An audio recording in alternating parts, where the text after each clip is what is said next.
Greetings, loved ones. Today we're going to talk about trauma trigger examples, continuing from our last episode on it. This is part 2, how to identify and overcome trauma triggers. Help us get these messages out. Please subscribe to our channel, follow us on Facebook, Instagram, and Twitter. Hit the like button and the notification bell, and please share these messages with others. You could save a life.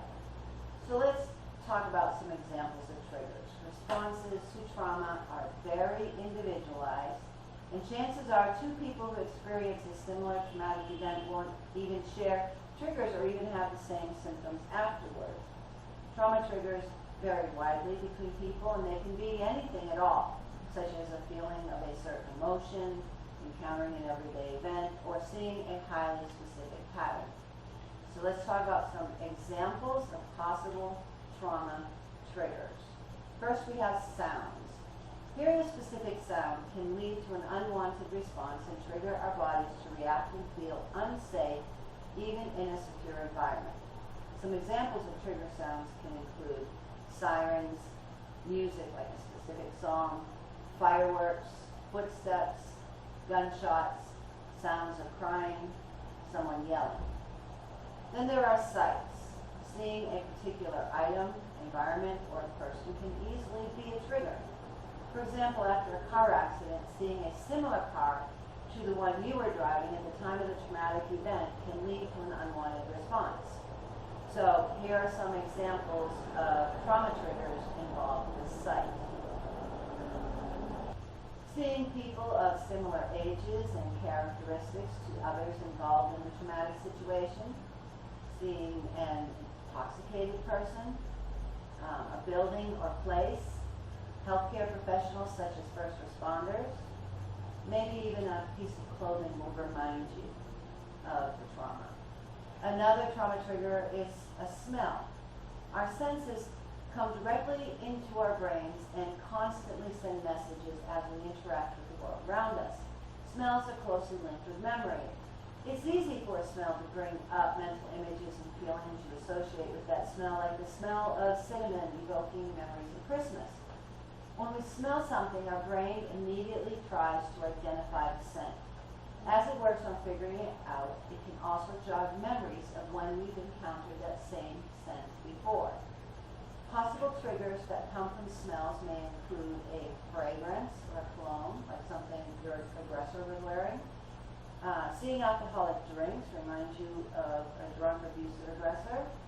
Gasoline, maybe gasoline was used as a weapon against you. Certain foods or drinks that remind you of the person who abused you. And then another trauma trigger is situations. Sometimes we may find ourselves in certain situations that trigger a traumatic memory. Some of these examples may be speaking with an authority figure. It brings back the tension of the abuser who is dominating you. Encountering someone with perceived narcissism. Driving in a car. Experiencing a rejection or experiencing a violation of your boundaries.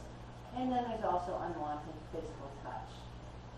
And then emotions can trigger traumas. Sometimes a particular emotion is associated with a traumatic event. You might encounter a seemingly manageable situation as an adult in which you feel helpless, which might remind you of times when you were truly helpless as a child. This could then trigger memories of childhood experiences, causing emotional flooding and overwhelm.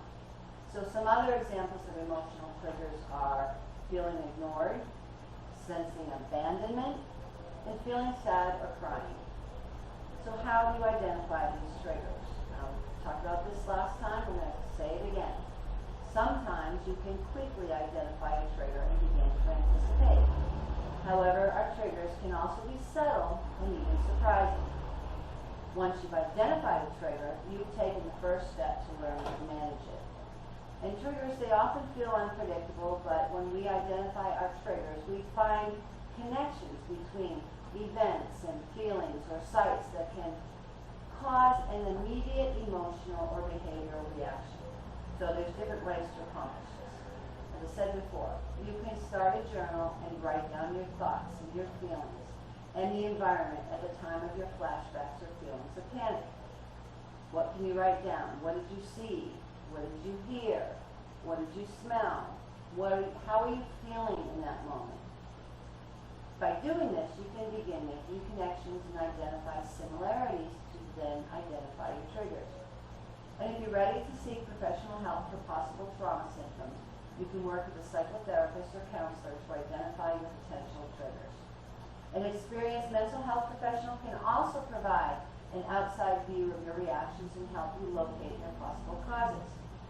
And when you are reminded of a life-changing traumatic event, it can take over your life and lead to adverse effects on your psychological and physical health.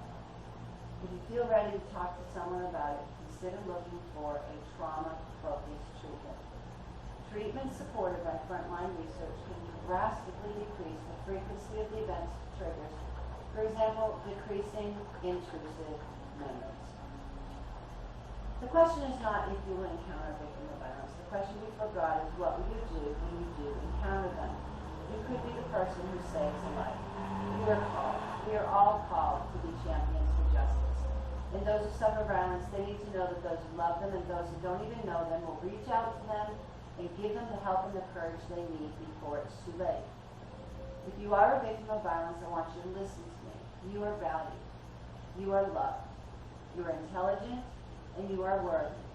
God does not want you to suffer violence. He wants you to live free from violence in peace and tranquility. I want you to know that there is a way out. It's not your fault. Abuse is not love, and you are not alone. If you are a victim of violence, reach out to somebody today. If you find yourself in a dangerous situation, call 911 for help. And if you know of someone suffering violence, tell the authorities. In our next episode, we're going to talk about trauma trigger basics. Until then,